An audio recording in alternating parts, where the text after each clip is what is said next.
Karena itu malam ini kita teruskan pelajaran kita. Mudah-mudahan Allah muliakan kita semua. Insya Allah nanti saya akan membuatkan semacam kurikulum untuk bisa mendapatkan surga yang kita inginkan. Pelan-pelan kita buat. Malam ini kita selesaikan dulu bahasan tentang puasa. Kalau itu sesuai untuk sebagian Anda, maka silahkan tekuni. Ini saya ambil karena kita tinggal punya beberapa pekan lagi menuju Ramadan. Sedangkan kita bertemu sepekan sekali. Maret kita bertemu barangkali ada 5 pekan untuk saat ini. Tapi April akan sedikit terpotong. Karena kami ada di tempat yang berbeda, di negara yang berbeda. Ya, mungkin ada 2 pekan tidak bisa hadir. Sedangkan awal Mei-nya kita sudah masuk kemudian ke bulan Ramadan. Tanggal berapa insya Allah? Bukan 1 Ramadan. Allahu Akbar. Bismillah. Ayo. Saya sudah jelaskan di pertemuan lalu bahwa pekan kita menuju Ramadan, kita akan bahas segala persoalan terkait dengan Ramadan insya Allah. Dari mulai maksud ayat Qur'annya diturunkan tentang puasa, persoalan-persoalan seputar puasa, kita harapkan saat masuk ke bulan Ramadan, kita sudah tidak usah bahas lagi hal-hal terkait dengan Ramadan, tinggal kita jalani Ramadannya. Nanti insya Allah di pekan terakhir, atau awal bulan Mei nanti, saya akan bikinkan kurikulum tentang amalan-amalan yang bisa kita kerjakan saat bulan Ramadan. Nabi mengerjakan apa saja? Jadi saya turunkan, ini loh amalan-amalan Nabi. Mungkin ini yang bisa kita hadirkan di tahun ini. Sehingga nanti saat masuk Ramadan, rutinitas kita terarah. Ini tidak asal-asalan. Kadang-kadang kan kalau pengen ngaji, ngaji. Tidak ya tidak. Pengen sedekah, sedekah. Tidak ya tidak. Pengen tarawih, tarawih. Tidak ya tidak. Nanti kita akan turunkan bagaimana amalan-amalan Nabi. Apa yang kita kerjakan, siapkan dari sekarang. Begitu masuk Ramadan, antum sudah punya pos. Infak di hari ini, sekian. Tempatnya di mana? Tarawih nanti sekian, tempatnya di mana? Ada tahajud gak malamnya? Kapan kita ngejarnya? Nanti kita turunkan setelah beres masalah-masalah fikihnya. Pertemuan lalu kita telah bahas di muqaddimah tentang asal atau sebab turunnya Quran, surah kedua Al-Baqarah ayat 183 tentang perintah puasa, turun di hari Senin di bulan Sya'ban tahun kedua Hijrah, sudah kita uraikan dan sudah kita masuk pada awal pembukanya. Turunlah kemudian firman Allah Subhanahu wa taala, a'udzubillahi minasyaitonir rajim, ya ayyuhalladzina amanu kutiba alaikumus syiyam kama kutiba alal ladzina min qablikum la'allakum tattaqun. Baik. Kita sudah bahas pertemuan lalu tentang pembuka kalimatnya. Fokus baik-baik. Saya ingin tahu di malam ini kita termasuk golongan yang mana? Allah sampaikan ya ayyuhalladzina amanu. 68 kali kalimat ini disebutkan dalam Al-Quran dengan rincian yang sudah saya jelaskan di pertemuan yang lalu. Kesimpulannya, tidak ada di antara para sahabat yang dipanggil dengan kalimat ya ayyuhalladzina amanu kecuali mereka bahagia menerima panggilan itu. Dengan alasan, satu, setiap ada kalimat ya ayyuhalladzina amanu, itu pasti setelahnya akan menampilkan informasi seputar amal soleh. Ingat baik-baik. Jadi kalau di dalam Al-Quran ada kalimat ya ayyuhalladzina amanu, ya ayyuhalladzina amanu, itu setelahnya pasti amal soleh. Kalau bentuknya perintah atau yang kedua larangan. Bentuknya bisa perintah, yang kedua larangan. Contoh perintah, ya ayyuhalladzina amanu kutiba alaikumus syiyam. Contoh larangan, ya ayyuhalladzina amanu la yaskhar qaumin qaum. Jadi rumusnya total selesai. Begitu selesai ya ayyuhalladzina amanu, pasti setelahnya amal saleh. Sedangkan rumus amal saleh dalam Al-Quran tidak bersanding dengan kalimat iman kecuali menjadi bekal surga yang kita rindukan. Karena kalimat surga pertama dalam Al-Quran ketika disebutkan di Quran surah kedua Al-Baqarah ayat 25, ini kalimat surga pertama, paling kanan sebelah atas di mushaf, itu syarat pertamanya cuma 2. Satu iman, yang kedua amal saleh.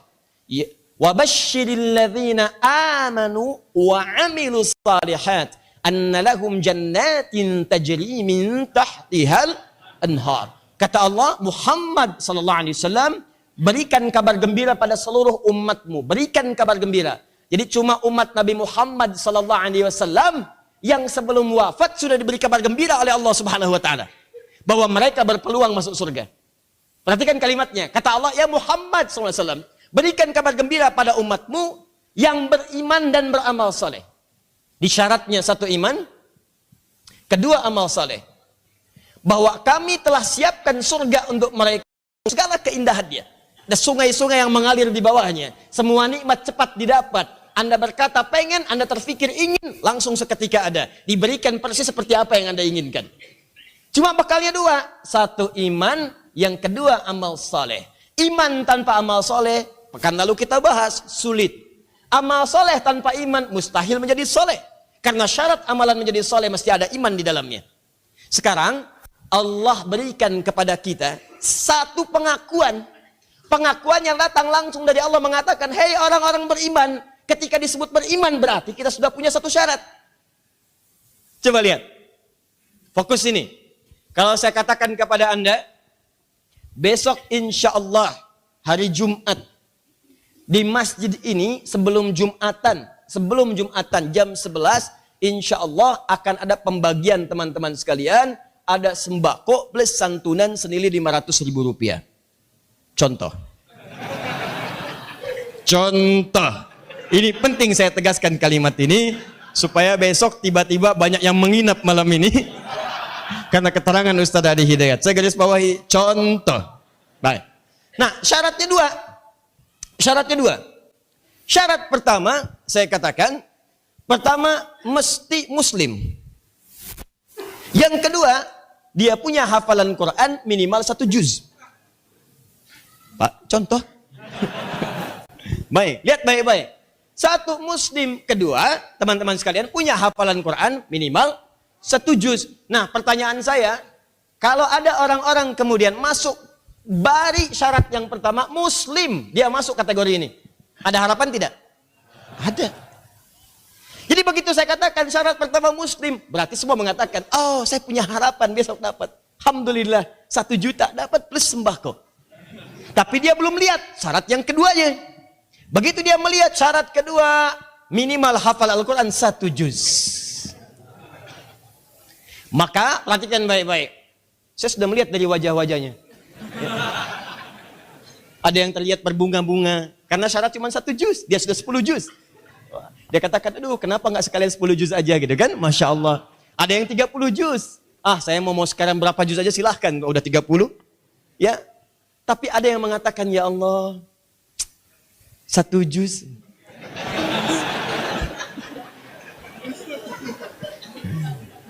Saya kan baru 1 surat, tidak kan? Baik. Nah, orang-orang yang seperti ini, itu terbagi 2 golongan.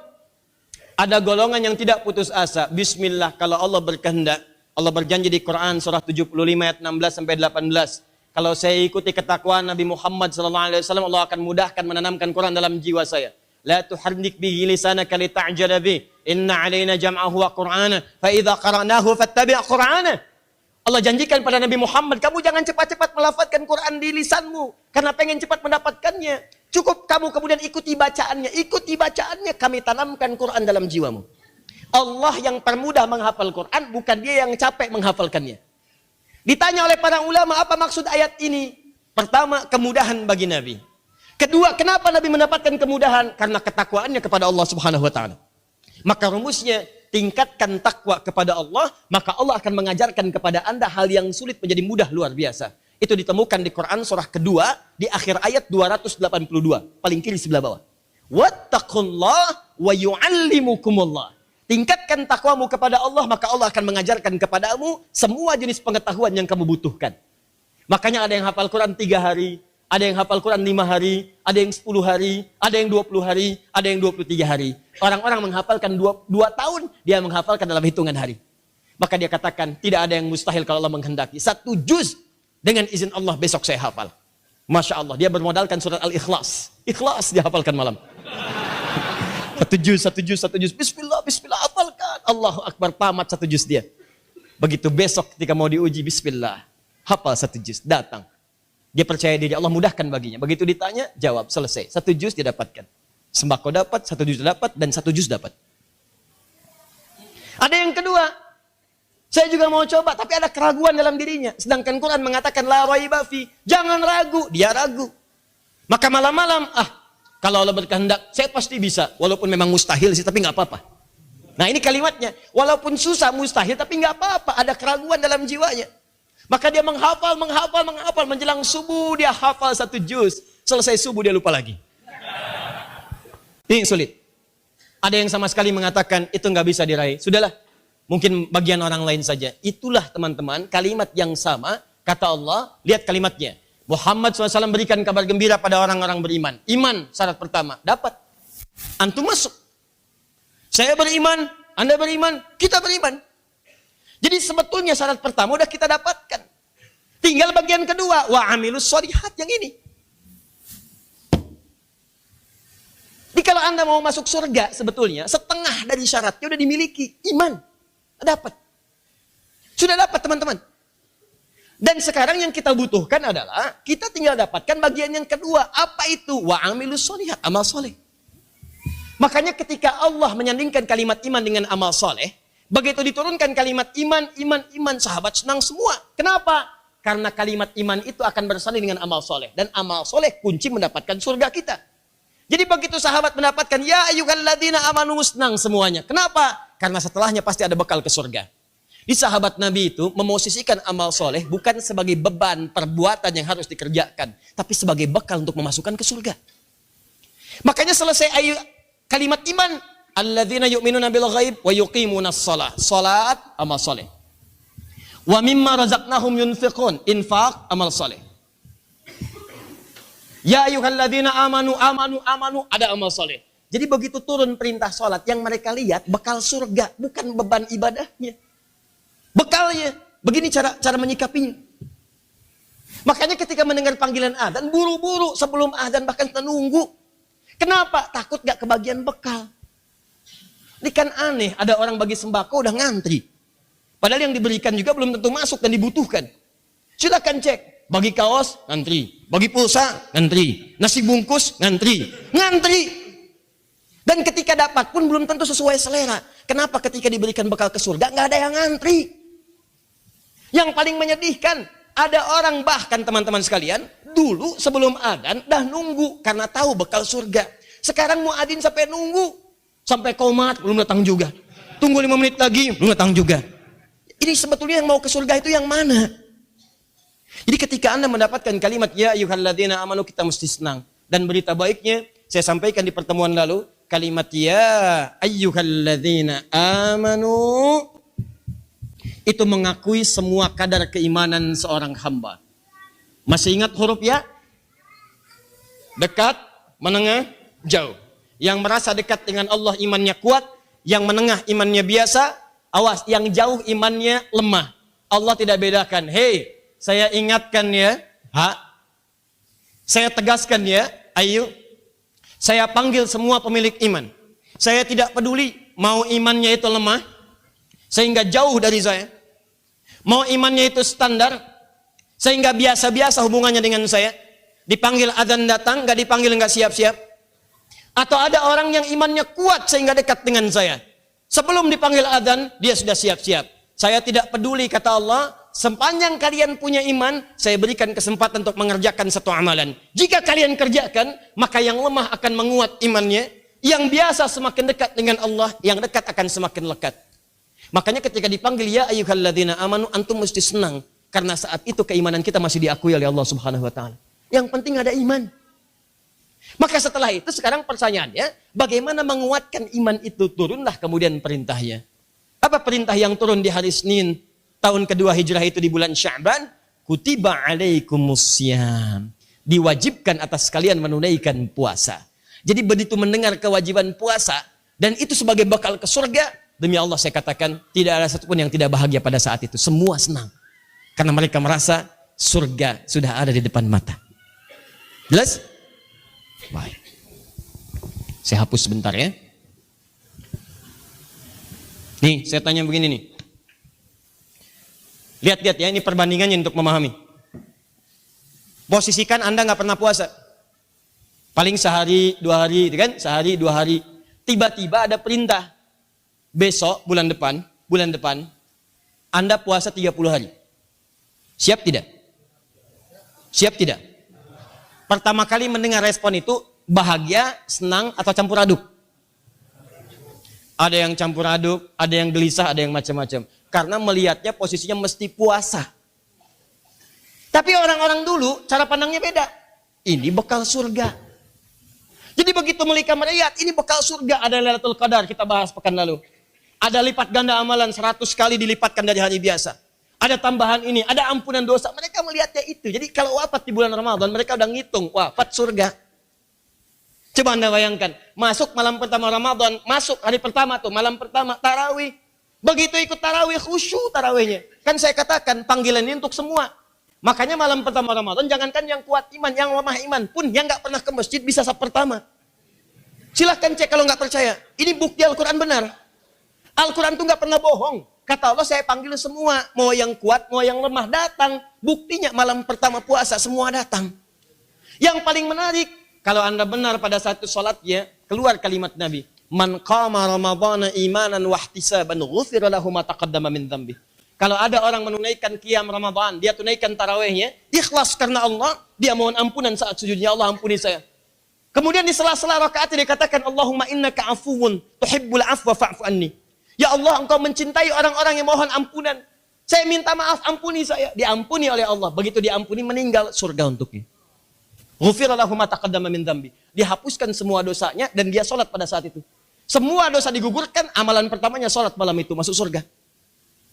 Tidak ada keuntungan yang paling dahsyat soal Ramadan, teman-teman. Dan itu setahun sekali. Jadi kalau Anda nggak serius tahun ini, Anda mesti nunggu tahun depan. Dan berita buruknya tahun depan belum tentu hidup. Sekarang, pertanyaannya, Ustaz, bagaimana menunaikan itu semua dengan baik, sehingga kita bisa paham perintah, dan bisa mengerjakan dengan sempurna. Ayo kita teruskan. Kutiba alaikumusya. Saya tanya sebentar. Ramadan sebentar lagi, gembira tidak?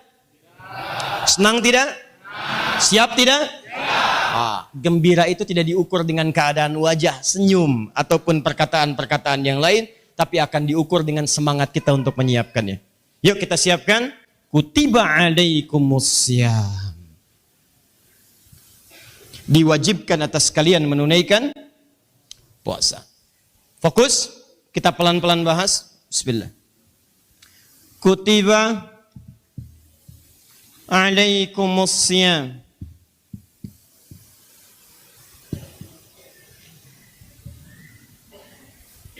Kenapa menggunakan kutiba? Kenapa setelah kutiba ada ala? Kenapa menggunakan kata siyam bukan kata saum?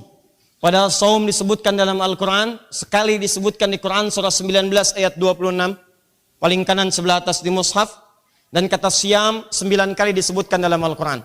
Kenapa Allah tidak mengatakan kutiba alaikumus saum, tapi mengatakan kutiba alaikumus siyam? Pertanyaan kita, satu, kenapa menggunakan kata kutiba, bentuknya pasif? Kedua, kenapa kemudian menggunakan kata ala di sini, bukan ila? Kutiba ilaikumusiyam, tapi kenapa menggunakan kutiba alaikumusiyam? Kemudian kenapa menggunakan kata siyam, bukan kata as-saum? Ini materi kita malam ini. Satu, kata kutiba ini bentuk pasif. Awas, fokus ya. Bentuknya pasif. Karena itu terjemahannya disebutkan diwajibkan. Kalau kita rubah bentuk pasif ini ke bentuk aktif, diwajibkan. Maka bentuk aktifnya apa? Mewajibkan. Kalau kita ganti ke bentuk aktif mewajibkan, berarti harus ada subjeknya. Siapa yang mewajibkan? Ya kan? Kalau dalam bahasa Indonesia kan sederhana. Lihat sini. Ahmad makan nasi. Siapa yang makan nasi? Ahmad. Baik, apa yang dimakan Ahmad? Nasi. Apa yang Ahmad lakukan terhadap nasi? Makan. Ini bentuk aktif. Ahmad makan nasi. Saya pengen ganti ini ke dalam bentuk pasif. Maka saya katakan nasi dimakan. Nah, dimakan Ahmad. Dalam bentuk pasif sebetulnya subjek tidak harus disebutkan lagi. Karena sudah diketahui. Kita bisa persingkat dengan mengatakan nasi dimakan. Selesai. Nasi dimakan. Kalau kita pengen tanya siapa yang makan? Siapa? Ahmad. Tapi dalam bentuk aktif ini harus dimunculkan. Ahmad makan nasi. Ketika dirubah ke dalam bentuk pasif, umumnya subjeknya sudah diketahui. Nah, dalam kaidah bahasa Arab, awas hati-hati. Jika teman-teman sekalian, informasi disampaikan dalam bentuk aktif, Maka ini ingin menunjukkan dan mengenalkan siapa yang mewajibkan itu. Ingin dikenalkan. Ini kutiba, bentuknya pasif, bentuk aktifnya jadikan semuanya fathah. Kataba. Saya kasih rumus cepat bahasa Arab. Lihat sini. Kalau Anda ingin merubah bentuk pasif, gampang. Rumusnya UIA, UIA, UIA. Huruf pertamanya U, huruf keduanya I, akhirnya A. Contoh. Akala, makan. Akala, makan. Dimakan. UIA, ukila. Syaraba, syariba, minum. Diminum. Syuriba. Baik. Lagi. Doroba, mukul. Dipukul. Duriba. Lagi. Nazara, melihat. Dilihat. Nuzira. UIA, UIA. Gampang ya? Pengen lagi? Nah, sudah. Kataba, mewajibkan. Diwajibkan? UIA, kutiba. Kalau bentuknya aktif, kataba, itu rumus dalam ilmu nahwu. Di antara rumusnya, ingin memperkenalkan siapa yang mewajibkan. Makanya kalau bentuknya jadi aktif, subjeknya harus muncul. Yang mewajibkan siapa? Maka kalimatnya akan berubah begini. Perhatikan, ini agak dalam ya, agak dalam. Tapi saya coba mudahkan. Maka kalimatnya akan berubah begini. Kataba, yang mewajibkan siapa? Allah. Maka muncul Allahnya. Kataballahu alaikumussyam. Jelas? Kalau ingin diperkenalkan Allahnya, maka ini akan menggunakan bentuk aktif, Allahnya muncul. Tapi kalau Allahnya sudah diketahui, yakin dengan Allah, walaupun tak nampak dalam pandangan, walaupun nggak kelihatan, saya yakin betul. Teman-teman, kalau Anda menampak sesuatu dalam pandangan karena ilmu, karena tahu, karena kelihatan, karena nampak, yakin, itu ilmu namanya. Ini apa? Gelas. Bahkan tahu mereknya Akhyar TV ada tutupnya. Kelihatan, yakin gelas, yakin. Kenapa? Nampak, itu ilmu namanya. Tapi kalau Anda yakin pada sesuatu yang tak nampak, tak kelihatan, itu iman namanya. Yakin pada sesuatu yang tak nampak, iman. Tak nampak disebut gaib namanya. Kalimat gaib pertama disandingkan dengan iman. Al-Baqarah ayat 3. Alladzina yu'minuna bil gaib. Nah, kenapa di sini Allah tidak memperkenalkan dirinya? Kata Allah, kenapa disebut kutiba? Karena Allah menyebutkan ini bagi ahli iman yang yakin dengan Allah walaupun tak nampak dalam pandangan. Makanya ketika Allah katakan ya ayyuhalladzina amanu, hei orang-orang beriman, artinya mereka udah yakin dengan Allah. Sudah kenal Allah, jadi nggak perlu ditampakkan lagi. Jelas kalimatnya? Karena itulah Allah nggak tampilkan lagi kalimat Allahnya, dibuang, langsung dibentukkan pasif. Kutiba alaikumussyam, diwajibkan bagi kalian. Pertama, ini penghargaan dari Allah bahwa iman kita diakui oleh Allah Subhanahu wa taala. Tapi ada rahasia kedua. Jika Anda kerjakan rahasia ini, di balik kalimat ini, kenapa jadi bentuk pasif? Ada rahasia kedua. Kalau Anda kerjakan rahasia ini, maka Allah akan berikan kepada Anda bahkan apapun yang Anda inginkan berlimpah. Bahkan ada yang diberikan belum terfikir untuk mendapatkannya. Apa rahasianya? Nanti setelah sholat Isya kita bahas. Ya. Subhanakallahumma bihamdika asyhadu an la ilaha illa anta astaghfiruka wa atubu ilaik. Assalamualaikum warahmatullahi wabarakatuh.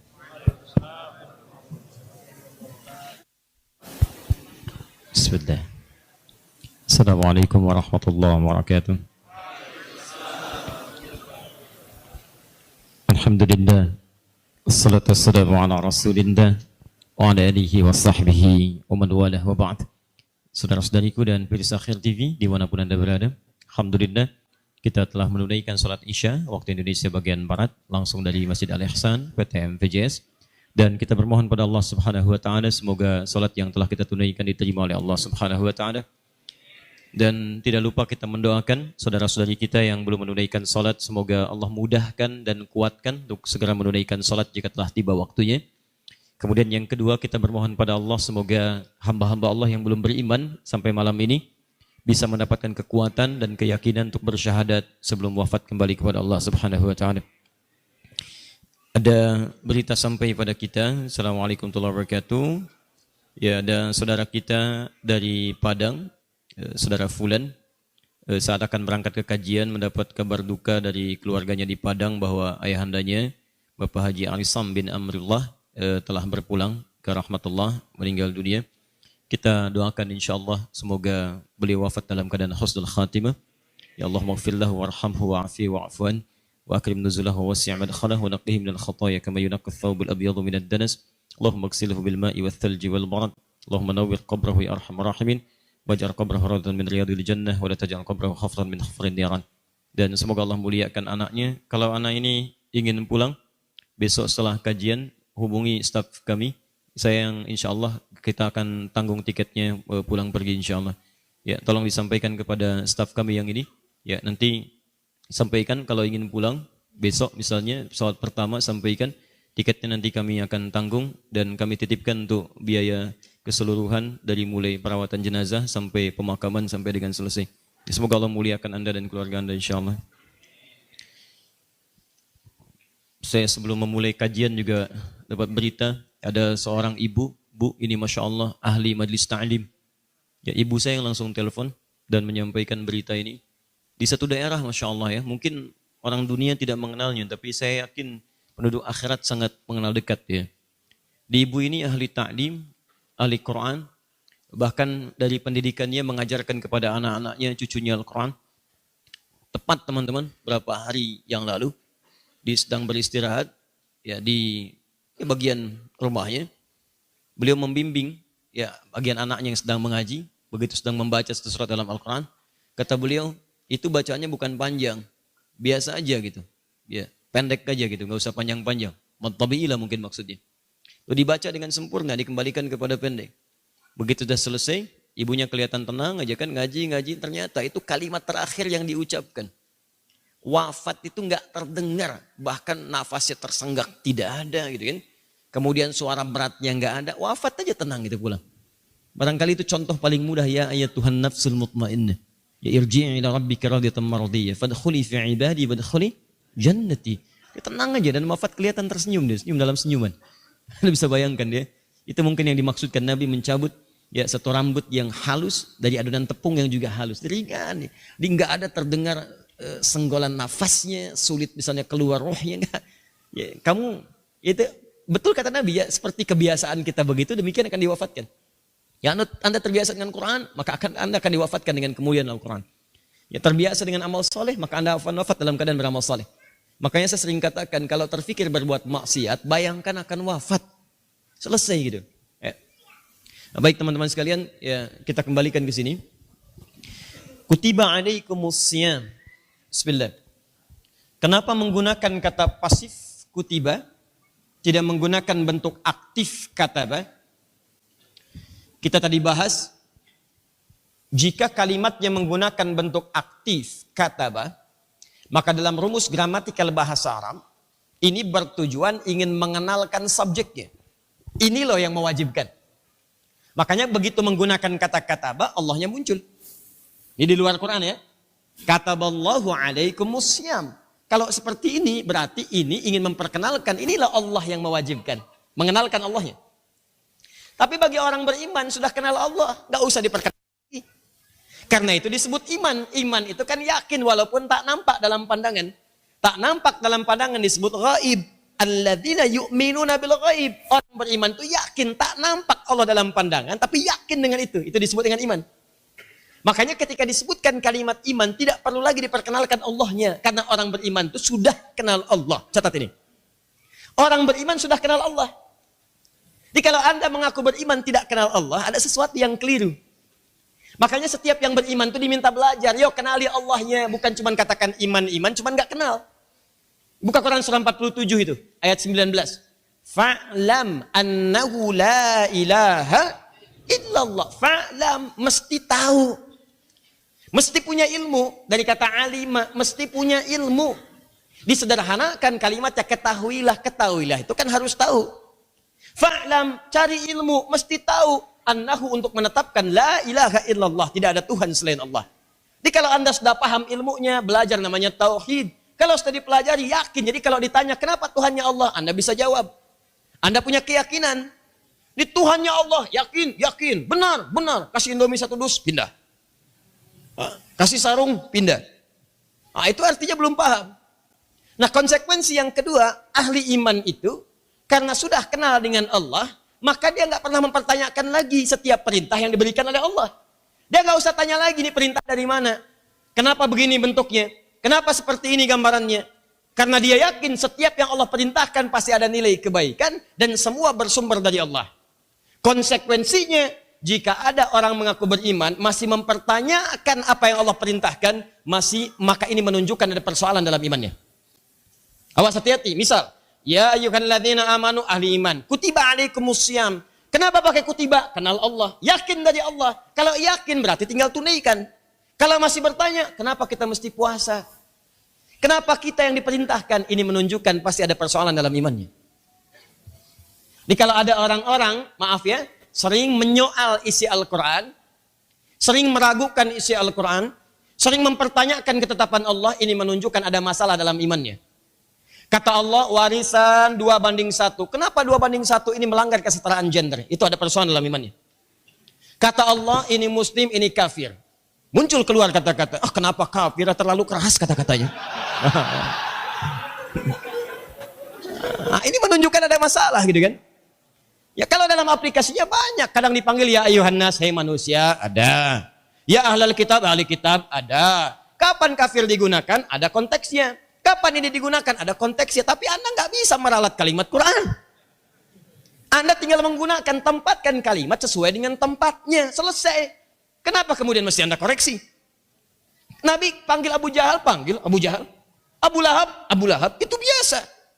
Kan dalam keseharian juga kita panggil teman-teman yang saudara sebangsa senair, walaupun beda agama, kan dengan namanya. Anda punya teman misalnya namanya Stephen, agamanya Kristen, kan Anda panggilnya Stephen. Apa pernah Anda panggil Stephen kafir? Enggak pernah kan? Kenapa mesti dibahas yang seperti itu gitu kan? Itu kan mengganggu suasana aja gitu. Ya, paham sampai sini? Sudah selesai. Tapi bahasan terpentingnya berarti ini ada masalah gitu. Ada persoalan di imannya. Kita aja nggak ada masalah kan tiap waktu. Sama dengan begini. Alladzina yu'minuna bil ghaib wa yuqimunas shalah. Setelah iman ada perintah sholat. Jadi orang beriman tuh nggak usah nanya lagi.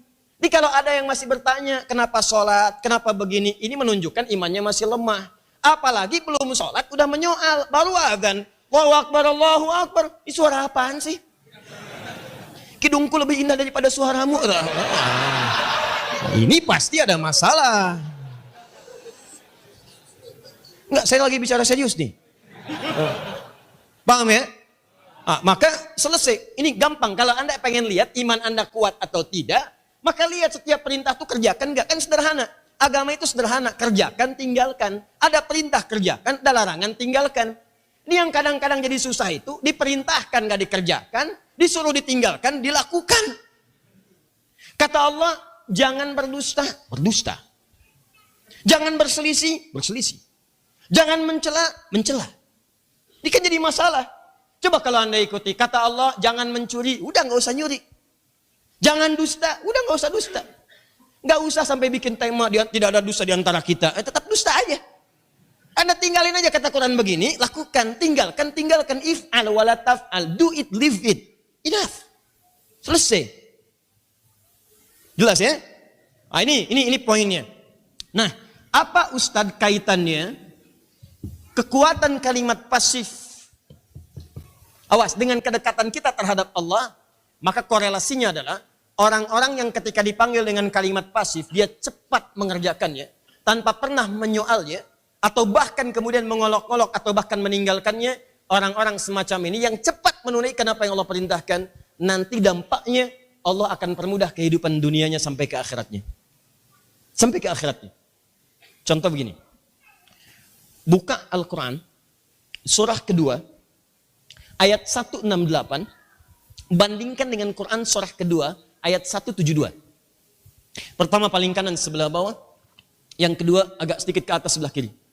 Saya hapus dulu ini. Lihat sini.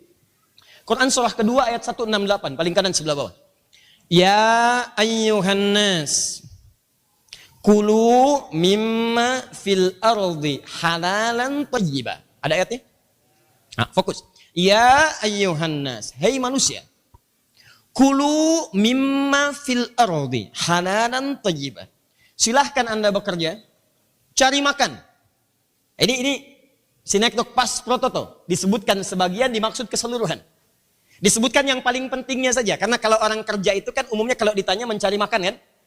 Papa mau kemana? Sayang, aku ingin mencari sesuap nasi. Kok cuma sesuap? Emang buat papa aja? Anak kita bagaimana? Misalkan, oh tidak, ini kan sinekdok pas prototo. Mama kan dulu baca bahasa Indonesia.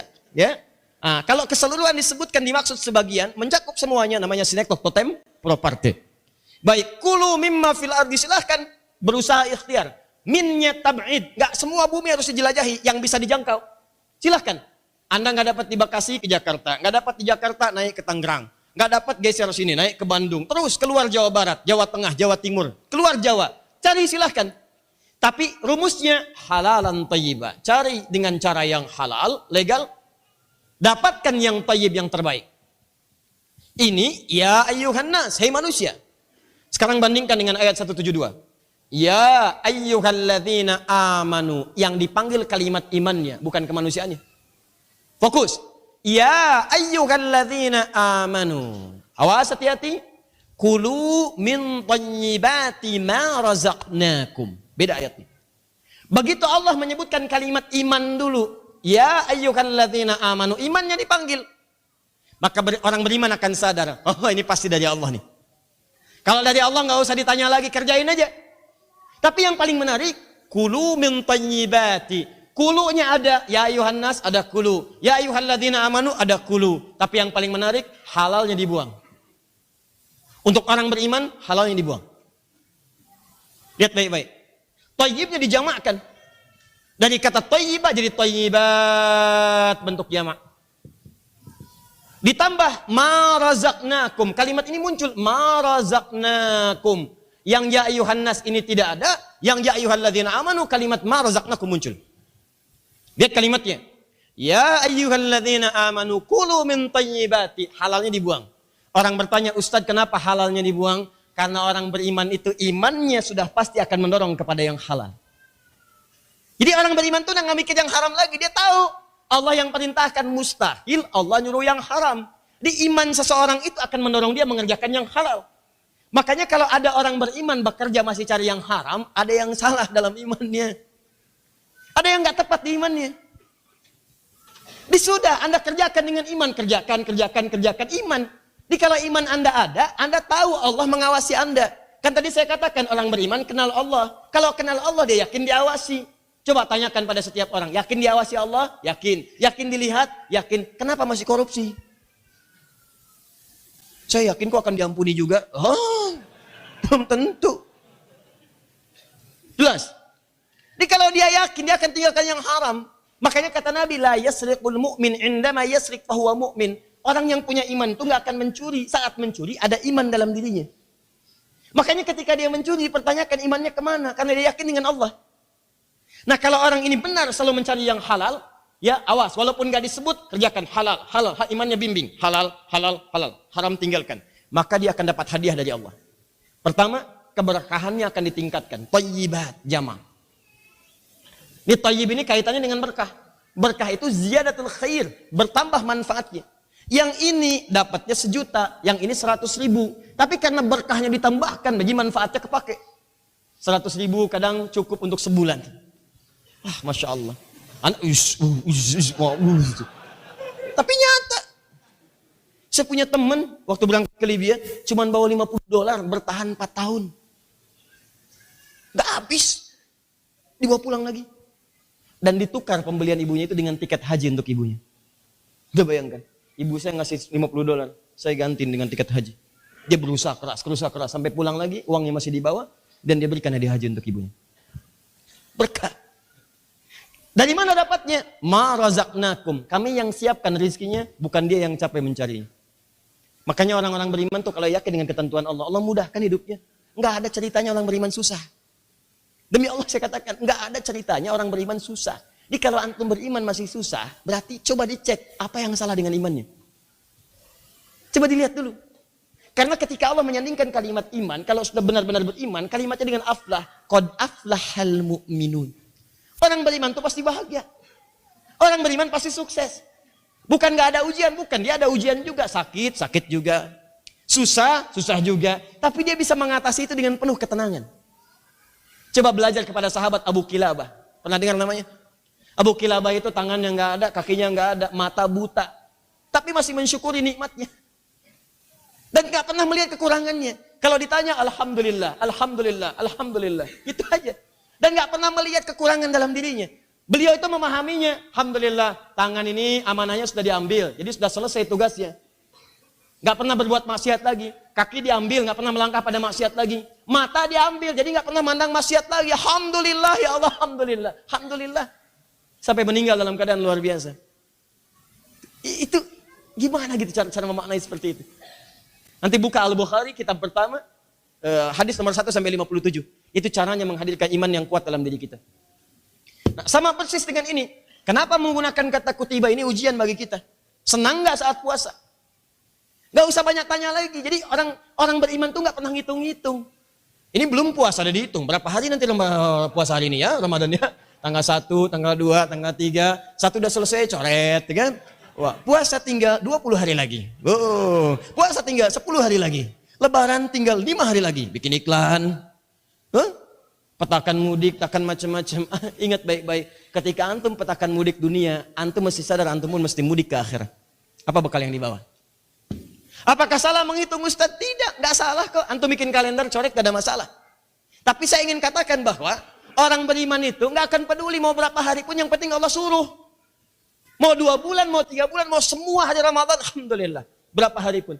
Kalau Anda menulis ini untuk memudahkan gak ada masalah. Tapi kalau Anda menuliskan seperti ini untuk menjadikan ini sebagai beban yang diringankan, itu yang dipersoalan. Paham? Nah, yuk, kita bisa menilai. Kalau tahun lalu belum baik, maka tahun ini mesti lebih baik. Sambut Ramadan, maksimalkan, dan jadikan diri kita senang menyambutnya. Dan insya Allah Ramadan tahun ini lebih baik daripada tahun sebelumnya. Insya Allah. Ya. Sekarang lihat. Setelah pakai kutiba, pakai ala. Ala itu sifatnya lebih kuat daripada ila. Jadi sifatnya mengikat. Dia bukan cuma wajib ini. Tapi sifatnya mengikat. Mengikat. Lebih kuat. Jadi kalau dikatakan kutiba ilaikum, kalian wajib. Tapi sifatnya nggak terlampau kuat.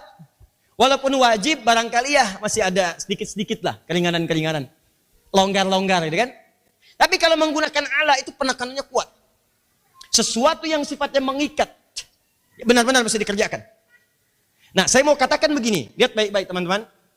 Kutiba alaikum. Diwajibkan atas kalian. Apa yang diwajibkan? Puasa. Puasa. Perhatikan. Masih ingat? Puasa ini termasuk apa kalau disandingkan dengan iman? Amal soleh. Puasa termasuk detil amal soleh. Rumus Al-Qur'annya ditafsir, kalau setelah kalimat iman, pasti setelahnya amal soleh. Entah itu sholat, baca Quran, termasuk puasa. Ingat, kalau ada kalimat puasa, sholat, itu pasti bentuknya amal soleh. Perhatikan baik-baik. Kutiba alaikumusiyam. Diwajibkan bagi kalian menunaikan apa? Puasa. Puasa termasuk apa tadi? Amal soleh. Jadi kalau kita bicara begini, perhatikan baik-baik. Ini kalimat iman, ini plus amal soleh. Jadi iman dengan amal soleh itu duanya satu dengan yang lainnya saling mengikat, gak bisa dipisahkan. Jadi kalau orang sudah beriman pasti dia akan terikat dengan amal soleh. Saya ulang, kalau dia sudah beriman pasti akan terikat dengan amal soleh. Jadi kalau Anda ingin buktikan keimanan Anda, maka pembuktiannya lewat amal soleh. Dua-duanya terikat, gak bisa berpisah. Jadi gak mungkin ada orang beriman tapi gak mau mengerjakan amal soleh, itu mustahil. Jadi amal soleh adalah sebuah kewajiban yang mengikat bagi para pemilik iman. Sepanjang dia punya iman, pasti dia akan mengerjakan amal soleh. Karena dia terikat dengan amal solehnya. Orang beriman itu terikat pembuktian imannya dengan amal soleh. Jadi kalau ada orang beriman gak mengerjakan amal soleh, ada yang salah dengan imannya. Kalau Anda pengen lihat bedanya orang beriman dengan belum beriman, lihat amal solehnya. Karena orang beriman diikat dengan amal solehnya. Makanya ketika Allah menggunakan kata alaikum pada puasa, ingin menunjukkan pesan bahwa, katanya kamu beriman. Yakin beriman? Nih, masih ingat gak? Kalau kalian beriman, kalian terikat dengan amal soleh. Maka saya wajibkan sesuatu yang mengikat untuk membuktikan imanmu. Saya wajibkan kalian puasa. Benar gak kalian yang beriman kepada saya, kata Allah? Ingat gak kewajiban yang mengikat dengan amal soleh itu? Maka dari itu, kalau nanti Anda, saya, kita mengaku beriman, tapi saat puasa malas-malasan, saat puasa tidak serius, saat puasa nggak sungguh-sungguh, berarti ikatan imannya longgar dalam diri kita. Paham? Jadi pertama, puasa adalah kewajiban yang mengikat, artinya mesti harus dilakukan, tidak bisa tidak. Kalau dalam hukum fikih, ini sifatnya fardu, Fardunya ain. Ain itu maksudnya mengikat pada setiap diri kita pribadi, gak bisa diwakilkan. Sepanjang dia ada, sanggup mengerjakan, tidak ada uzur yang lainnya. Paham? Mengikat pada setiap pribadi sepanjang memenuhi persyaratan dan rukunnya. Syarat terpenuhi, rukun terpenuhi, wajib menunaikannya. Terikat secara pribadi tidak bisa diwakilkan.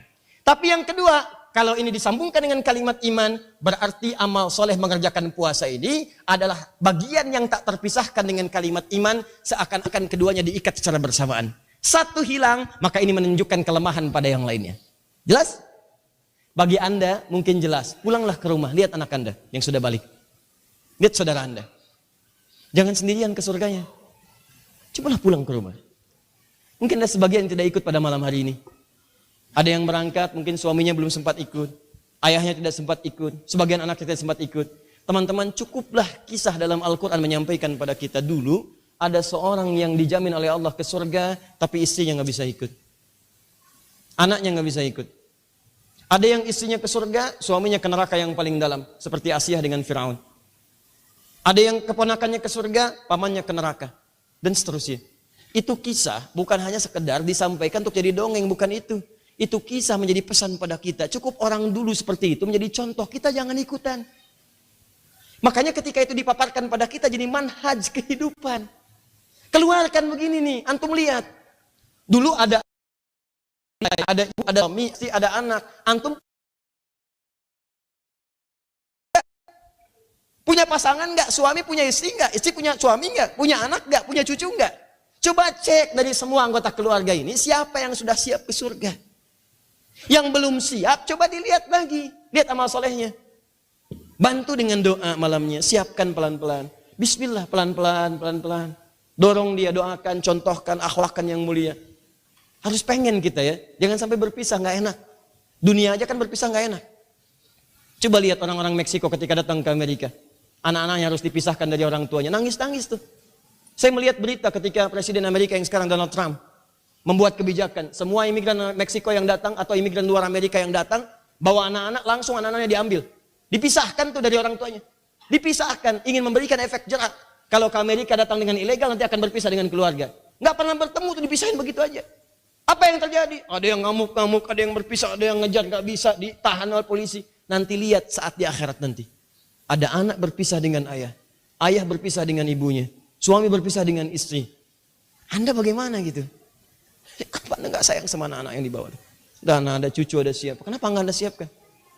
Demi Allah, orang-orang yang kelihatan oleh Anda itu biasa-biasa. Mungkin cuma kuli bangunan. Mungkin istrinya cuma jualan macam-macam. Demi Allah, saya katakan banyak di antara mereka jadi ahli Quran. Ahli Quran. Main milah anak ke masjid-masjid datang. Berapa banyak yang diantarkan untuk belajar Quran. Ada yang sudah hafid, ada yang 30 juz. Ada yang kelihatannya biasa. Demi Allah, saya katakan begitu dibuka. Segalanya itu Allah buka sedikit saja. Anda sadar bahwa Anda itu kecil di mata mereka. Dan di mata Allah Subhanahu wa ta'ala. Ini poinnya.